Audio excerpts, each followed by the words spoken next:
What's going on, guys? Tobin here with you. Thanks for checking out the channel. Hope everybody's doing fantastic as we are in the midst of the NBA summer. Your Miami Heat. Some reports coming out from the Miami Herald that Pat Riley did sit down with Gabe Vincent in Los Angeles this week as a try to get him back to Miami. But apparently the deal was not to Gabe Vincent's liking. According to Barry Jackson and Anthony Chang, the Heat's offer for Gabe Vincent, not what he was looking for, raising the chances of Vincent leaving the Heat as a free agent. The Heat proposed a similar deal to Caleb Martin's 3-year, $20.6 million deal, but with a bit more money. But the salary was less than Gabe Vincent's expectations. So the report says he will likely leave Miami if it doesn't raise its offer. This is an interesting spot. You know, Miami definitely seems to value Gabe Vincent and all the development that he's brought. You know, they basically have had him now for 4 years, 3 years of playing, and have turned him in from that, two-guard scoring guard into a point guard who they really, really trusted. Obviously became their starting point guard, big buckets last year. Just honestly, like, some of the onions that he had at certain times, whether it would be like Gabe Vincent gives up a 3-point foul, right? He'd come right back and hit just a nasty, nasty jump shot in somebody's face. So Gabe Vincent has certainly shown that he can play on the biggest stages. And it is interesting that Miami seems way more gung-ho on trying to keep him than they are Max Strus, but they are currently doing it with a bit of an eye on, all right, everybody knows we're going to look for a star point guard in Damian Lillard. So what are we going to put into the value of Gabe Vincent? What do we look at this and try and break the bank on somebody to bring back our starting point guard to go with that, Gabe, Tyler, Jimmy Bam? Do we say that that's definitely good enough to get us back? And I think a lot of fans would look at that and say probably not. They want to see some kind of an upgrade in that backcourt. Gabe was definitely more than admirable last year. The Max Strus thing, I mean, they don't even feel like they're in the game for Max Strus. Apparently, the report from Barry is that he's very likely going to leave the Heat. We've seen some reports of the Pacers offering him a lot of money. The Pistons are offering him a lot of money. The report from the Herald says that they've discussed a sign and trade for Max Strus, where the Heat would get a trade exception and a second-round pick. So that's interesting that they're talking on trying to get something and not letting Max Strus walk for nothing. That's an interesting way to go throughout all of this because with Max, here's the tough thing with Max. Max is in a situation where you're getting a couple of things. One, you already have Duncan Robinson on the books, should he not get moved in a big salary exchange for a star. But you have Duncan Robinson here, and Duncan Robinson really did reemerge in this playoffs, I think, to a big confidence level that you could, I think Spo's going to trust him a little bit more this year. Plus Tyler's coming back. I just don't know I think we could all look at Max Strus and be like, well, what's the role for him? And I think if you heard Max Strus' tone in his exit interview, seemed like a guy that knew he wasn't coming back, that he was that he was very appreciative of what the Heat had brought him, but had known that the market's probably going to lead him elsewhere. And look, that's great for Max Strus and Gabe Vincent. I'm not saying these guys are ingrates. I'm not saying these guys shouldn't go get their money. They should. I do think that the Heat is being a little bit more careful because you have to be more selective with who you give big contracts to and who you give monster contracts to. And I think that the Heat are giving these guys, what they deem reasonable contracts for what they can go with right now. They were lucky to get Caleb Martin last year, who really wanted to stay in Miami. And he rewarded them with a huge, huge season and a monster postseason. And now it's looked upon as, one of the better contracts in the league. They'll have to make another decision with him when his contract's up soon after this year, because I think I think it's a player option after this year.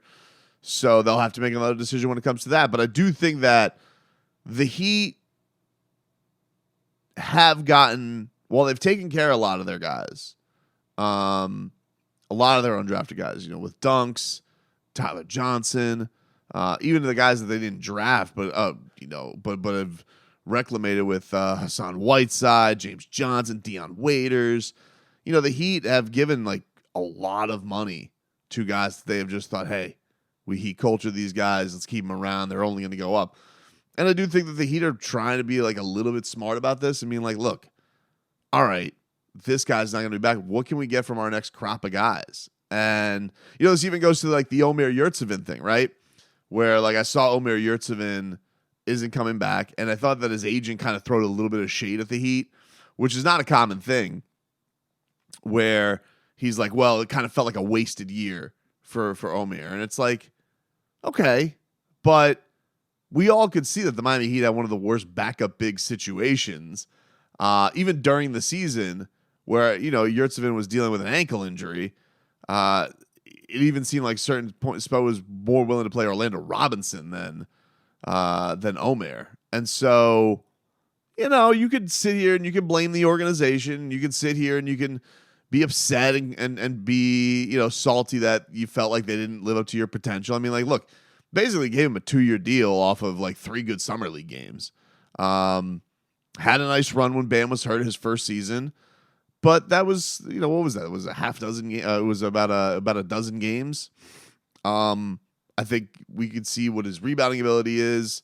I think it was a defensive thing. I think that the Heat like their bigs to kind of play a little bit balls to the wall, especially when Bam's not out there, and that's not an easy thing to find all the time. I think they liked the energy that they got from Orlando Robinson, and quite frankly, even from Cody Zeller, even though it looked like anytime the basketball got near him, it was bouncing off like flubber into the stands.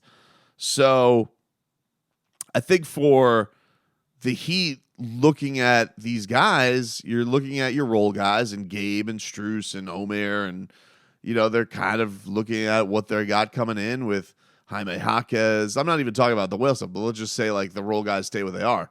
Jaime Jaquez going to have some kind of a role this year, you would think, at his age. Probably coming off the bench, probably in a Max Strus type role. And then, Nico is going to have a role this year. They used basically the entire year to develop him. So you're going to have him in some kind of either a backup big role or maybe starting next to Bam next year. You look at Jamal Cain and what he was able to provide. Orlando Robinson, they're guys who are going to be in the summer league, and they're going to look to those guys to give them something because that's been the cycle for them. Like if you believe in your developmental program and what you're going to get out of these guys, you also kind of got to believe that, all right, at a certain point, we can't break the bank for guys because it can end up being a big albatross. They did this with Duncan. They gave Duncan $90 million, 5-year deal. I know there's just some at the end of it, there's like a little bit of a non-guarantee on it, but they took care of Duncan in a big way. In a big way. They paid him like one of the best shooters in the league, and it didn't really pay off for them the way that he is handsomely getting paid. So I don't think they want to get burned like that again. I think that they're going to look and say, all right, if Max Strus goes off to Indiana, best of luck to you. If Gabe Vincent ends up going to Toronto, best of luck to you.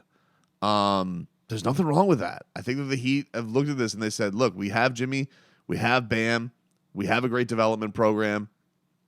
Let's see what we can do with this regular season building around them. Because even, those two guys, they have shown a propensity to have different type of role guys around them and being able to get far. And you're still going to have Caleb, assuming he doesn't go off in some, this is assuming, I'm not even talking a star trade. Let's just say you're going to have Caleb Martin. You have a refurbished Duncan Robinson. You have a healthy Tyler Hero. I think the Heat look at that and say, we'll be okay. We don't have to break the bank for a Max Strus. And with Gabe, let's see what he sees. Maybe he doesn't like what's out there. Just doesn't close the door on him coming back. And then maybe they have more clarity on this whole. Because here's the thing with Gabe Vincent. I would think, and I could be wrong on this, typically the guys of Gabe Vincent's ilk, you looked at, and they're not the first guys to go off the board, right? Like he sat down with Riley. He's going to hear him out. Then go see what the market is. If it is a Toronto, they certainly got to see what's going to happen with Fred VanVleet. See, where he can get in and fit in next year. But, maybe the Heat think the Damian Lillard thing completely cools, and they do go back to the Gabe Vincent well. They try and bring him back because clearly, Pat Riley is going to meet with him. Yeah, they value him. There's something to that. But I get it. You're Gabe Vincent. You've been working hard. You've been playing on the cheap skis for these last 3 years. You want to get the big time bag.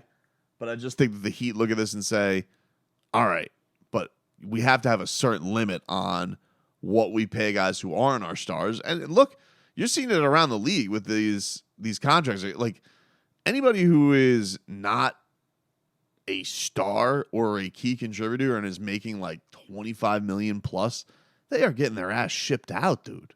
John Collins, these big deals all around the league because teams are trying to set themselves up for this next CBA, which I don't really understand the benefit of this thing. I always find this confusing. Like, I guess you're trying to avoid stars, but there'll always be the crazy teams like Phoenix that are going to buck the system. And it kind of feels like the teams that are really good at developing and getting talent together, they're getting kind of screwed out of it. So I don't understand the benefit of having something like this. I'm not a big cap in the weeds type of guy. I find a lot of it mind numbing. But just on its face, like you're a team that's good at finding talent, like the Miami Heat, and developing talent. And now you have to be like, yeah, but we can't keep such and such. This is because we're gonna have to pay whatever we pay them. We have to pay triple in tax. It's like, how stupid is that you can't have that happen? But yeah, as of right now, it seems like Gabe Vincent, Max Strus, Ömer Yurtseven's return, not very likely. And I think you could, based on Max Strus's tone on his exit interview, that was likely the case. Gabe Vincent, he has been very businesslike. Good for him with this whole approach and getting what he thinks he deserves. And then Ömer Yurtseven, I think it's kind of just a mutual thing. Like, I don't think it, I think that, maybe he'll be better off in another place. But I think also the Heat are like, we're probably not going to play him next year anyway. I think that he probably look and say, like, if we're going to play a center, a young center, it's probably going to be Orlando Robinson. And, we'll see where it goes from there as far as development's concerned. But I think that the big yurt run coming to an end with the shade from the agent, I'm just like, it's kind of odd. Like, you look at the rest of the team and you're like, all right, if your guy can't work out here, if the Heat don't feel like they can get a lot out of you, then what does that say about the player? It's because I will say, Big Yurt, nice dude, takes great Instagram pictures, talked a big game. I mean, like, it was like, oh, me and Bam are gonna be one of the most dominant duos in the league, and it's like, well, you think if the Heat really saw that, because they tried it out, like they tried it out right out of the gate before he got hurt, they were gonna go in that direction. But if you thought the Heat, the Heat who were dying for size, dying for somebody to give them backup minutes, and they never played him. Never. Are the Heat making a big mistake there? Or do they just realize, like, this guy was going to be a mess? I don't know. I don't know the answer to that. But I think if we all trust their eye for talent and trust their eye for development on this stuff, then I think you kind of understand where this thing had gone to. I'm not saying the agent's wrong for defending his line. That's his job. But for there to be any ill will, just like the opportunity was there, dude. All you had to do was beat Cody Zeller out for minutes, and that couldn't be done. Weird. So changes do seem like they are coming. The whole run it back for everybody who hates running it back. There is going to be some differences next year.